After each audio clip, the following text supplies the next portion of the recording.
Okay. John, we're going to start with some palpations of your elbow. We're going to palpate the olecranon process. That's the large bony end of the ulna. So we want to palpate around the entire olecranon process, appreciating the size, and then also paying attention to our patient's reactions. We also want to make note of the olecranon fossa. That's just superior to that. That's that space or that hole in the back of the humerus. So if we're going to palpate it for a practical, we're going to shake hands with our patient, palpate the entire olecranon process, place our finger into that fossa, keeping one finger on the olecranon process, and then we're going to passively flex and fully extend our patient's elbow.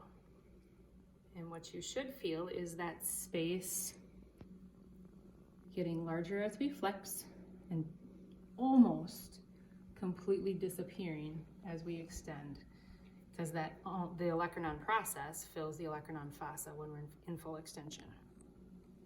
Okay, if we keep our patient in that handshake position, we can move on to the two epicondyles. So we have the lateral epicondyle here.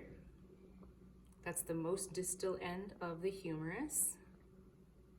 And then you can slide your finger medially. I'll abduct it for a second. That medial epicondyle is the bony protuberance on the distal end of the humerus. So lateral epicondyle and medial epicondyle. And you should be able to appreciate both of them in this space. Then if we're going to move distal to those, we'll go ahead and start on the olecranon process, and we can palpate the shaft of the ulna all the way down to the head of the ulna. I'm going to pronate my patient here. You can feel the head of the ulna and the styloid process of the ulna. So if you're having a hard time palpating the styloid process, go ahead and passively ulnarly deviate the wrist to soften those surrounding tissues and tendons, and you should be able to feel that sharp styloid process. The head of the radius, again, put your patient in that handshake position.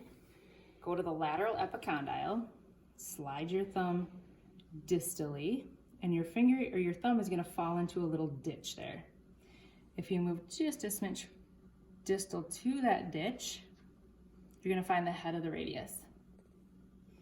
If you're not sure, you can take a quick peek down at your thumb, because this thumb over here is going to be pointing to the direction of the head of the radius. Okay, so lateral epicondyle, slide your finger into the ditch, and then we've got the radial head. And if you're still not sure, passively supinate and pronate your patient, and you should be able to appreciate that circular head of the radius moving over top of the ulna. The shaft of the radius moves distally, and then we can move all the way into palpating the styloid process of the radius.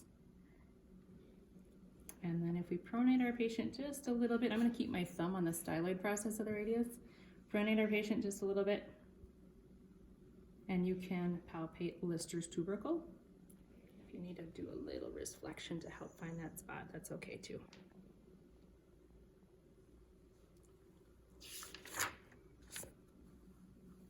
All right, Lister's tubercle is going to be a great landmark moving into the carpal bones. We'll pause there.